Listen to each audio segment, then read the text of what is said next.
Heureux ceux qui pleurent, car ils seront consolés. Tout enfant espagnol entend dire à ses parents ce que la maman d'Abderrahmane III lui disait à son fils quand il a perdu le dernier royaume musulman d'Espagne. Llora como mujer lo que no supiste defender como hombre. Ça reste profondément ancré dans la mentalité de notre pays. Et il y a plein de parents aussi que souvent ils ne veulent pas entendre pleurer leurs enfants, puisque parfois ça remonte toutes les souffrances de l'enfance cachées. En fait, ce n'est pas du tout comme ça que parlent les béatitudes. Il ne s'agit pas pour les béatitudes, pour l'évangile, d'enfouir les sentiments. Il s'agit plutôt de les accueillir, les émotions, de les accorder, de les transfigurer. Jésus disait à ceux qui l'entendaient, votre génération est comme des enfants qui entendent des chants de joie, ils se mettent à pleurer, entendent des chants de deuil et ils se mettent à rire. C'est-à-dire, il y a une école de sentiments dans laquelle le Seigneur veut nous introduire. Cela est au cœur des béatitudes passées des émotions épidermiques à celles de la profondeur du cœur. Heureux ceux qui pleurent, car ils seront consolés. Toute béatitude, chacune des béatitudes est une école de la transfiguration du cœur.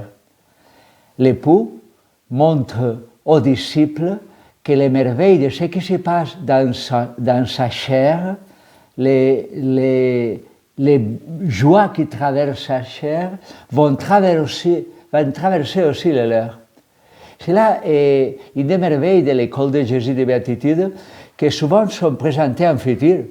Heureux ceux qui pleurent, ils seront futurs consolés.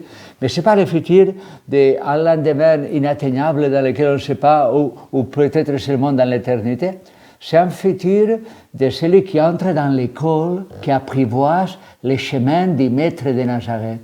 Parce que ces réalités, à fur et à mesure qu'on les apprivoise, deviennent chair de notre chair dans notre réalité concrète. C'est pour cela que la blessure de la solitude, souvent ce qui nous fait pleurer, en plus, on a le sentiment d'être seul. La peur de la solitude, la souffrance de vivre des circonstances difficiles tout seul, peuvent devenir un lieu privilégié où notre intérieur est habité par une consolation différente.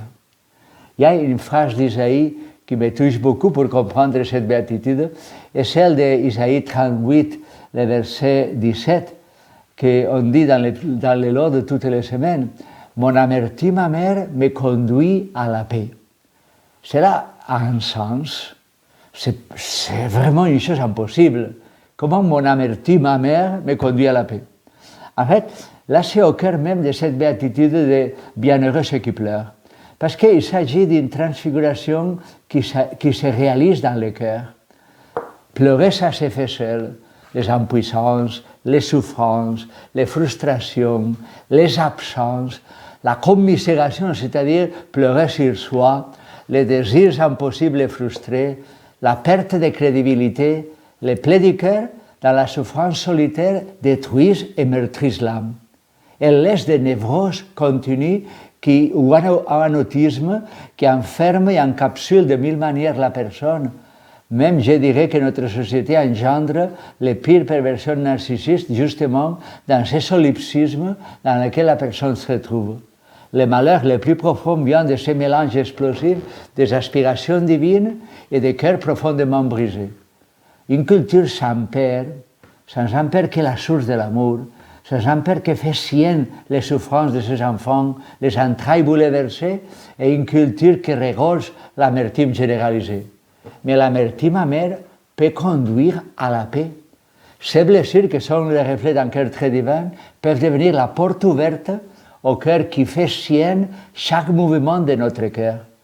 C'est comme une connaissance, naître à nouveau, naître avec un autre. Sensibilité plus fondée, plus solide que le traumatisme du présent ou du passé. C'est l'école de cette béatitude dans laquelle je discerne dans l'Évangile une certaine progression en 5 points. Première, pleurer les péchés. On appelle dans la tradition le don de larmes.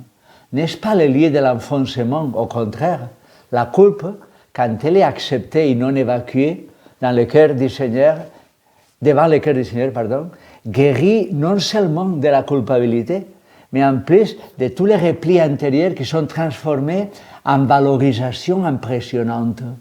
Je suis précieux à ses yeux. Deuxième pas, pleurer les solitudes en découvrant qu'elle était accompagnée. Tout ce que j'ai vécu dans ma vie, et y a-t-il quelqu'un, y a-t-il un cœur qui se faisait écho de tout ce que j'ai vécu? En fait, dans l'Exode, l'apparition du Seigneur dans les buissons ardents à Moïse lui dit clairement, j'ai fait mienne toutes les souffrances de mon peuple. Elles sont montées jusqu'à moi. Je me fais écho de tout ce qu'on a vécu. L'Église, dans ce moment actuel, se trouve profondément travaillée par un manque de motivation. Il y a les anesthésies qui nous font fuir des réalités qu'on a vécues. Et en fait, l'invitation du Seigneur, c'est faire mémoire des promesses de Dieu. La pureté existe, la sainteté existe, la merveille du royaume existe. Elles sont présentes. Pleurer comme Marie de Magdala, en pleurant l'absence près du tombeau de Jésus, peut permettre et peut nous faire toucher le cœur à cœur de Dieu qui fait sien pour nous transformer. De là prend toute sa source les autres béatitudes, les artisans de paix, les cœurs purs, les affamés pour la justice. Pleurer devant le désir de fécondité. Rachel pleure ses enfants parce qu'ils ne sont plus. Anne, la maman de Samuel, pleure de consoler devant le temple de Jérusalem et elle entend le prêtre Élie qui lui dit « Pourquoi pleures-tu » Et elle pleurait pas seulement par l'absence d'enfants, mais aussi par les moqueries de Pénina, l'autre femme de son mari. En réalité, les pleurs par le manque de fécondité et des blessures les plus profondes de l'âme d'un homme et d'une femme. Sert-il à quelque chose ce que je souffre? Sert-il à quelque chose tout que je travaille dans la vie, toutes ces douleurs d'enfantement dans lesquelles je ne vois pas que les résultats arrivent? La femme voit sa souffrance comme l'accouchement d'une vie et le regard se transfigure.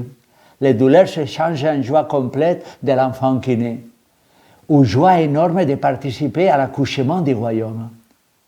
C'est en vain que j'ai dépensé mes énergies. Combien de personnes dans la vie chrétienne et dans la vie humaine disent ça? C'est en vain que je me suis dépensé comme un fou. Et la parole de Dieu dit, c'est très peu que tu vives la petite mission telle que tu la comprenais. C'est trop petit. Élargis l'espace de ta tente. Dans cette école de la maternité, l'affliction vécue, en se tournant vers le Seigneur, développe des guérisons radicales de l'âme. L'empathie face aux injustices configure des cœurs affamés, affligés devant ce qui n'est pas acceptable. Tenir haute la barre fait pleurer, mais dans cette affliction empathique vers la vérité se façonne la merveille des hommes debout, engagés avec ce qui est juste, qui fait naître la force sereine de la vérité, capable de dire non face au point non négociable de la vie. Affliction consolée, non en pure émotivité, mais en force de caractère qui a la saveur de Dieu. Alors là, on entre dans le pas suivant. Cette affliction se guérit d'une façon étrange. Dit l'Évangile, portez les joues avec moi. Être conjoint de Jésus fait jaillir une consolation qui prend une force inouïe. En portant avec lui les joues, un repos de l'âme nouveau émerge. Celui de s'occuper de lui. Occupe-toi de moi, disait Jésus à Thérèse d'Avila, que je m'occupe de Thérèse.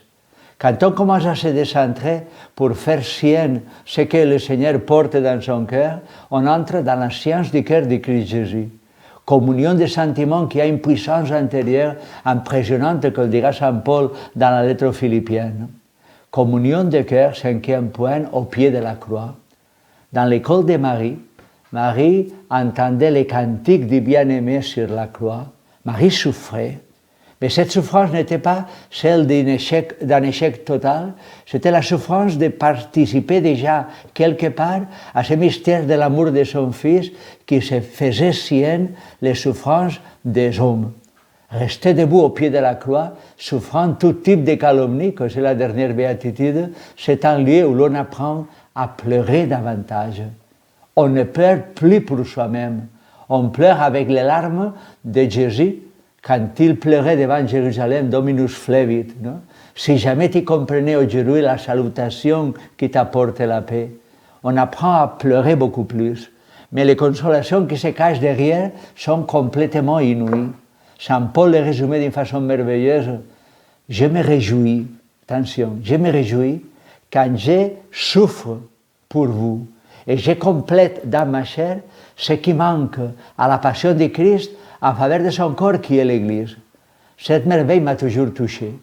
Les souffrances et les joies sont transfigurées au même moment. Le cœur commence à participer des mouvements du cœur de Christ, puisque ces souffrances deviennent totalement amour. C'est le cantique que Marie entendait au pied de la croix. C'est le cantique aussi que chaque disciple de Jésus, en participant, comme Thérèse de l'Enfant Jésus disait, joie et souffrance vont ensemble, sont dans la même réalité. Le cœur se dilate et touche quelque part ce mystère de l'amour de Dieu qui s'incarne. Bienheureux ceux qui pleurent, car aujourd'hui déjà ils sont profondément consolés. Amen.